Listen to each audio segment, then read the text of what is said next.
Halo, jumpa lagi di channel Tubuh Kata. Kali ini kita akan membahas salah satu kaidah yang cukup penting ya, karena sering muncul di soal, kemudian kalian pun banyak yang bertanya tentang kaidah ini. Kaidahnya tentang apa? Kaidahnya tentang angka dan bilangan. Bagaimana penulisan angka dan bilangan yang sesuai dengan EYD 5? Mari kita bahas dalam video berikut ini. Let's go. Kaidah angka dan bilangan yang pertama. Angka Arab atau angka Romawi lazim digunakan sebagai lambang bilangan atau nomor. Teman-teman, kalian jangan salah paham ya, ini angka Arab dan angka Romawi ini adalah istilah yang umum digunakan di dunia. Angka Arab itu, atau mengapa disebut angka Arab, angka 1, 2, atau 0, 1, 2, 3, 4, 5, 6, 7, 8, 9, mengapa disebut angka Arab? Jadi pada abad ke-12 ya, kalau tidak salah, nanti kalian boleh cek juga ya sumbernya. Pada abad ke-12 itu orang Eropa dan Amerika itu terinspirasi dengan penyimbolan atau penulisan atau pengkodean dalam format bahasa Arab. Kemudian mereka ubahlah atau mereka adaptasi menjadi angka-angka penyimbolan seperti ini ya. Selain orang Eropa dan Amerika, orang India pun disebutkan mereka memiliki pengaruh juga ya terhadap perkembangan angka Arab ini ya. Oke, begitu. Jadi jangan ini. Kemudian kalau angka Romawi seperti ini ya, ini 1, 2, 3, 4 dan sebagainya. Jadi angka Arab dan angka Romawi itu digunakan sebagai lambang bilangan atau nomor dalam bahasa Indonesia. Kedua, bilangan dalam teks dapat dinyatakan dengan satu kata ditulis dengan huruf, kecuali jika digunakan secara berurutan seperti dalam perincian. Jadi ketika kalian akan menulis perincian ya, dan hanya satu kata, maka bisa ditulis menggunakan huruf seperti ini, 3 ya. 3 bisa ditulis dengan huruf, atau 1000 satu kata kan.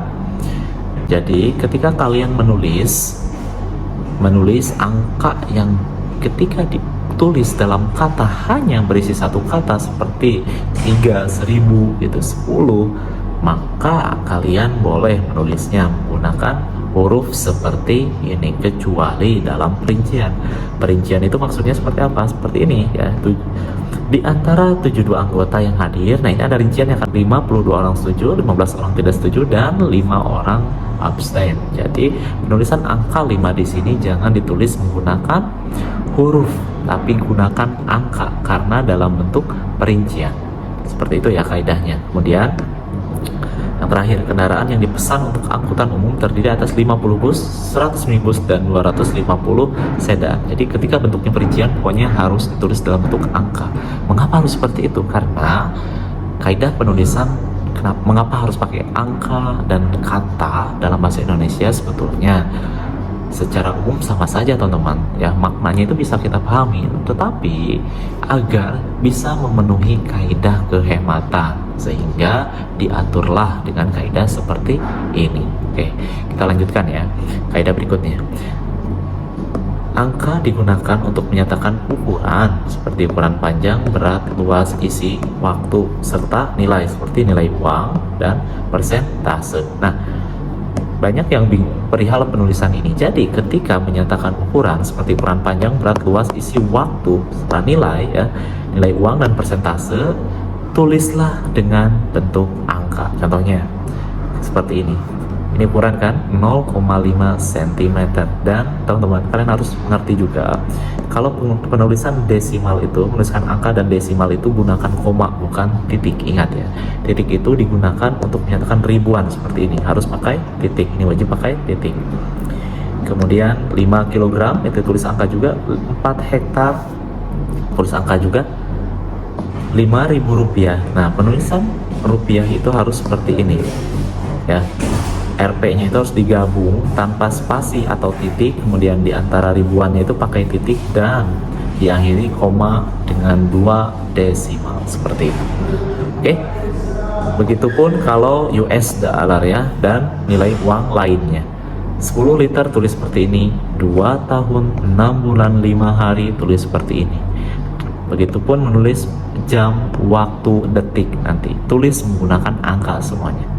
Ini mata uang juga ya. 100 yen atau yuan ini saya lupa ya simbol ini. Oke. Kemudian penulisan 5%. Nah, penulisan 5% itu boleh dua-duanya, teman-teman. Boleh 5 dengan simbol persen, kemudian boleh 5 atau 7 dengan penulisan kata. Itu boleh. Oke, jadi yang ada di layar ini merupakan opsi penulisan angka yang sesuai dengan EYD 5. Seperti itu ya. Nah, sekali lagi, kaidah ketiga itu yang menyatakan ukuran, yaitu panjang, berat, luas, isi, waktu, nilai, ya, nilai uang, serta persentase. Ya, oke, seperti itu. Kaidah keempat, bilangan berupa angka pada awal kalimat terdiri atas lebih dari satu suku kata didahului kata seperti sebanyak, sejumlah, dan sebesar. Jadi begini. Ini kan 2500 itu kan harusnya gini kan, 2500 kalau ditulis menggunakan kata. Tetapi ya teman-teman, jadi gini, kalian harus paham terlebih dahulu bahwa ini kan semuanya kalimat itu kaidahnya apa? Harus diawali huruf kapital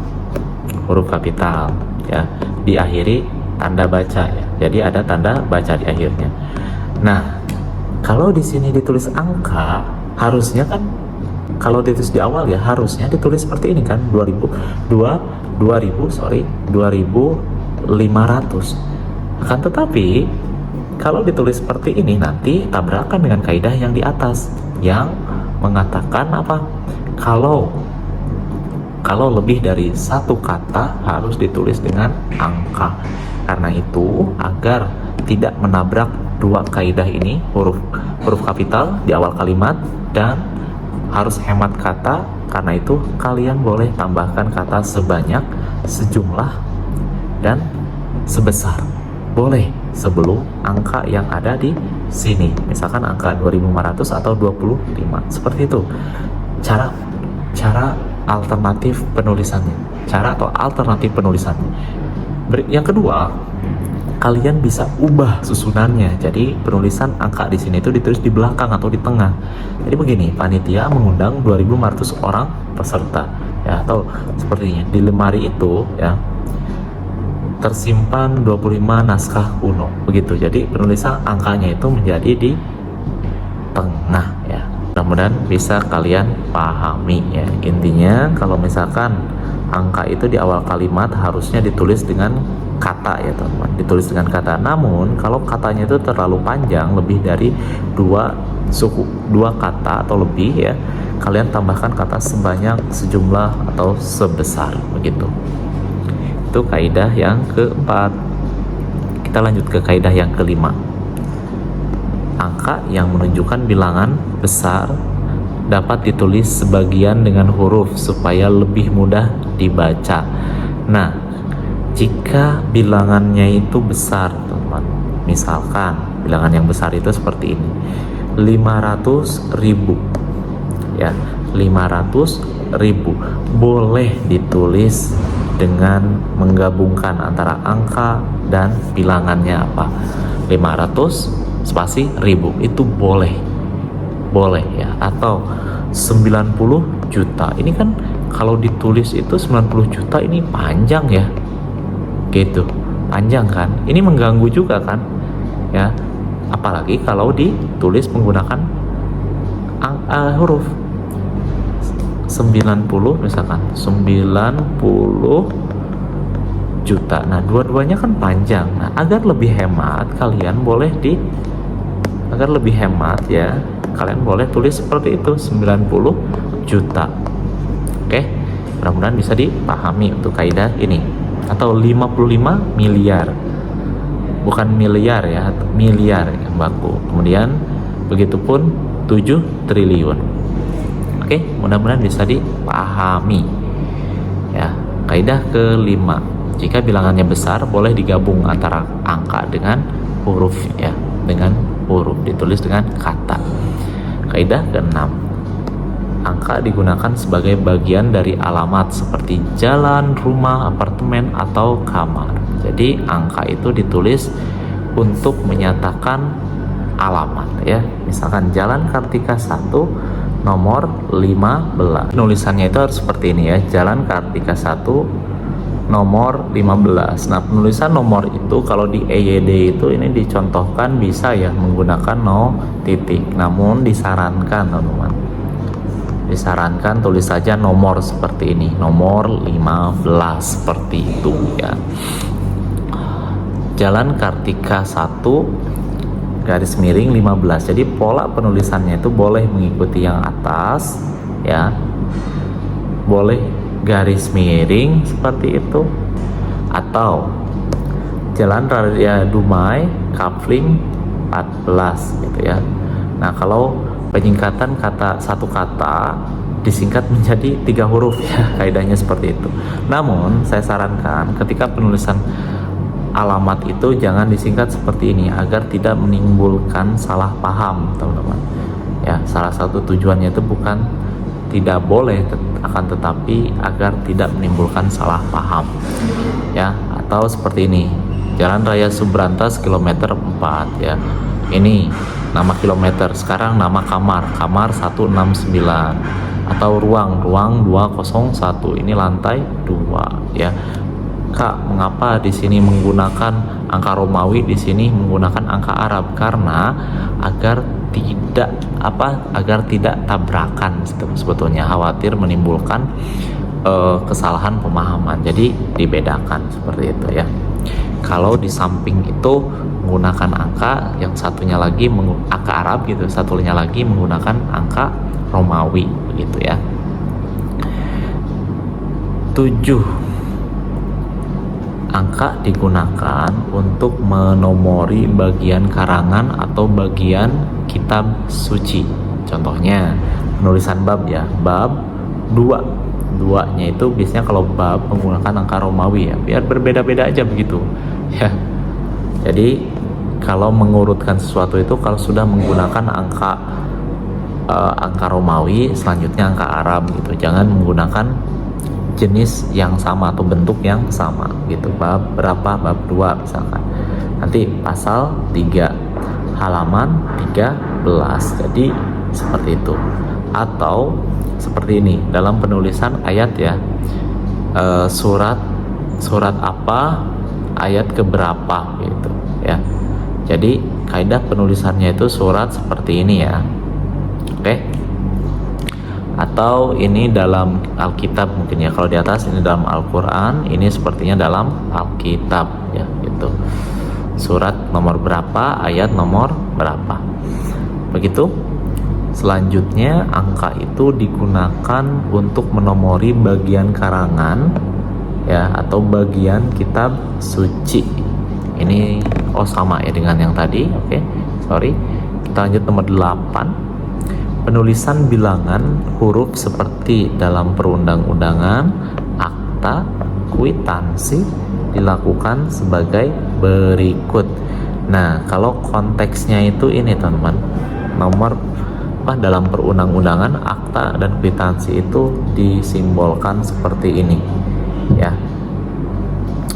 Bilangan utuh yang pertama ya, bilangan utuh ditulis secara mandiri. 12, nah, tulis ini 35 ya, tulis seperti ini. Jadi ditulis dua-duanya ya, 55.000 ditulis seperti ini. Mengapa seperti itu? Agar tidak menimbulkan kesalahpahaman ya, tidak menimbulkan kesalahpahaman. Jadi khawatir ada typo kan, kurang 0 misalkan, nanti nilainya itu berbeda. Nah, untuk menghindari hal-hal seperti itu, oke. Yang kedua, bilangan pecahan ditulis per yang diletakkan pada bilangan penyebut yang mengikutinya ya. Jadi misalkan seperti ini, setengah atau 1/2 ya.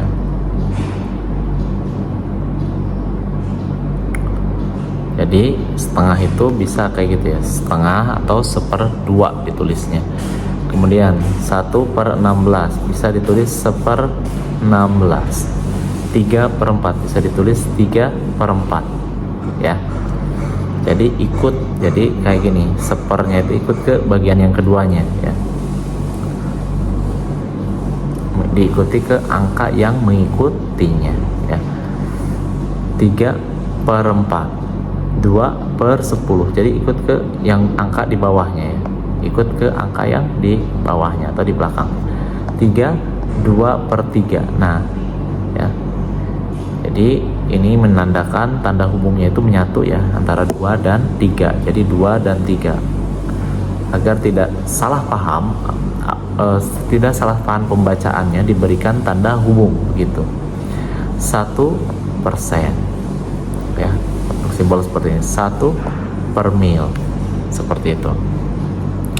Oke, begitu kaidah penulisannya. Jadi penulisannya itu boleh ya, boleh menggunakan, kalau menggunakan angka seperti ini ya, menggunakan kata seperti ini ya, kaidahnya. Khusus yang menggunakan setengah atau seper, nanti sepernya itu atau setengahnya itu atau pernya itu ikut ke kata yang di bawahnya ya, ikut ke kata di bawahnya ketika ditulisnya, ketika ditulis dalam bentuk kata.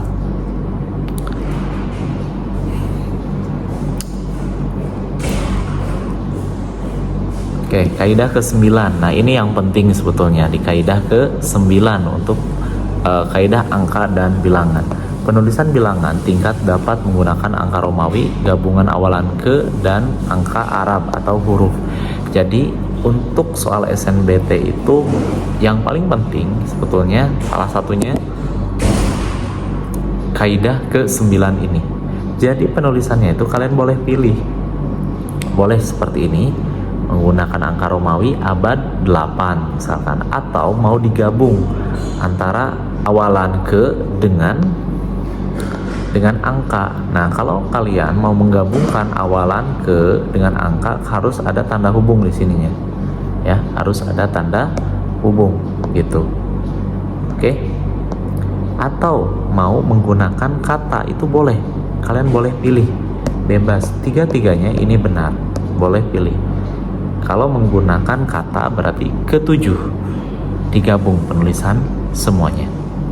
Begitupun ketika menulis perang ya, nama sejarah boleh seperti ini, menggunakan angka Romawi, Perang Dunia II ya langsung, atau menggunakan awalan ke dengan bahasa Arab ya, angka Arab yaitu ke-2, ke tanda hubung 2, atau menggunakan huruf semuanya, menggunakan abjad yaitu ke-2 digabung.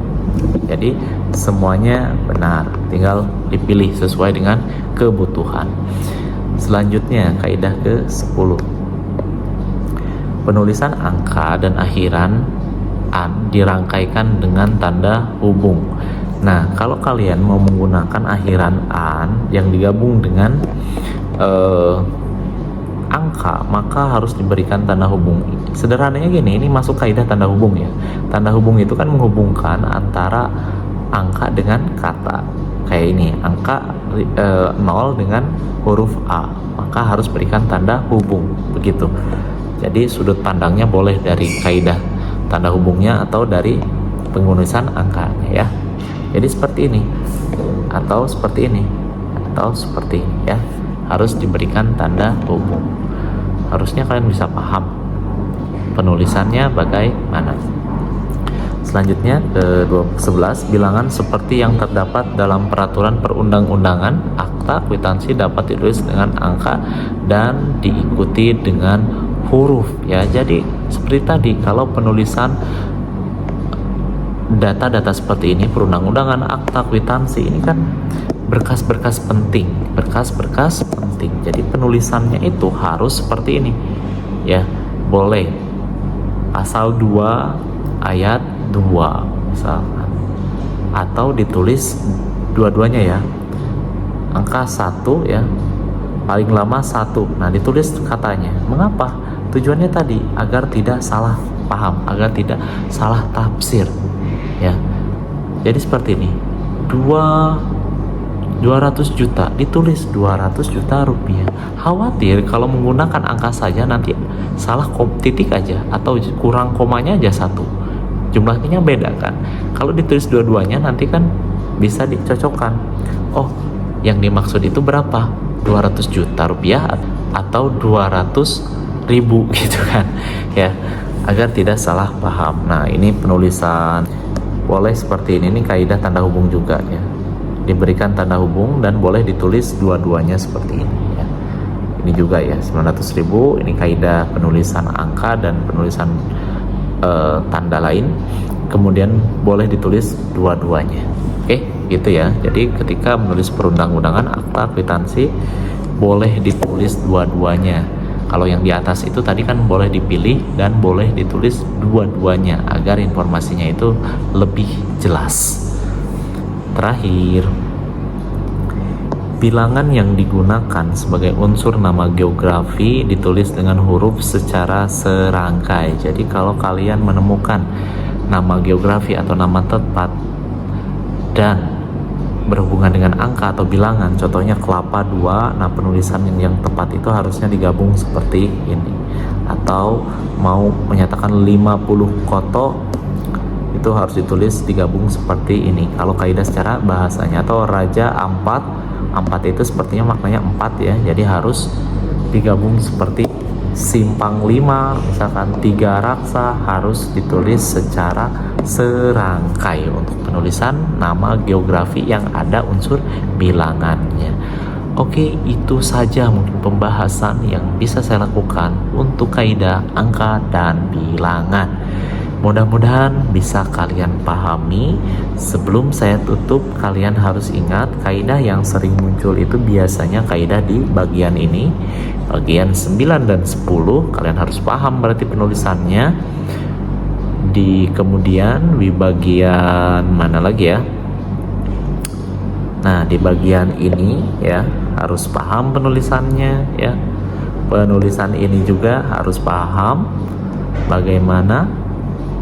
Dan ini yang kedua, ini harus paham juga. Nah, kalau kalian mau prioritaskan, coba prioritaskan bagian-bagian tersebut. Namun sebaiknya kalian bisa paham semuanya ya, karena kita tidak bisa tahu kan, kita tidak bisa benar-benar menebak kaidah yang mana yang akan keluar. Tadi kaidah yang saya sebutkan itu ialah kaidah yang sering digunakan ya. Oke. Sampai jumpa lagi di video berikutnya. See you.